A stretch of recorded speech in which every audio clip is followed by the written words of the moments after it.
Mercy TV, पैगाम रहमत। ला तहसबन्न अल्लज़ीना यफ़रहूना बिमा अतौ व युहिब्बूना अन युहमदू बिमा लम यफ़अलू।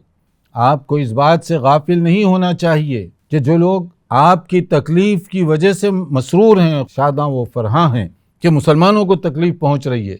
ये मुनाफिकीन का अंदाज हुआ करता था कि जब भी मुसलमानों को कोई तकलीफ पहुंचे उन्हें खुशी होती, और अगर मुसलमानों को कोई फ़ायदा होता उन्हें बहुत शदीद तकलीफ पहुंचती थी उस वक्त कि ये फ़ायदा क्यों हुआ, ये कामयाबी क्यों हुई, ये फ़तह क्यों हासिल हुई। और फिर एक निफाक की जो एक अलामत है उसमें से एक का जिक्र ख़ास तौर पर यहाँ पर किया गया, वो युहिब्बूना अन युहमदू बिमा लम यफ़अलू। काम करते नहीं, करने देते नहीं, लेकिन जब उसका नतीजा अच्छी शक्ल में सामने आ जाए तो क्रेडिट लेने के लिए भागते हैं कि उसका सिला खुद लें, वो सहरा अपने ऊपर आए, अपने सर बांधा जाए। यानी जैसे बाज़ लोगों को भी आपके इर्द गिर्द में देख लीजिए, ऐसे कुछ लोग होंगे जिनकी तबीयतें कुछ इसी अंदाज की हुआ करती हैं।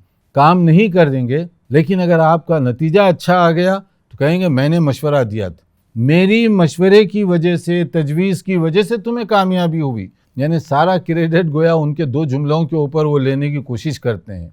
और अगर नतीजा कभी उल्टा आ गया तो क्या कहते हैं, हमने कहा था ना मत करो, क्यों किया, नतीजा नुकसान भुगतो तुम। तो गोया चित भी अपना पट भी अपना, जिसको कहते हैं कि कामयाबी हुई तो उसका क्रेडिट खुद लेने के लिए भागेंगे, और नाकामी हुई तो अपने आपके ऊपर ही डाल देंगे वो सारी की सारी बला और परेशानी को। मर्सी टीवी के मज़ीद वीडियोस के लिए हमारे चैनल को सब्सक्राइब करें और बेल आइकॉन को क्लिक करना ना भूलें। जज़ाकल्लाहु खैर।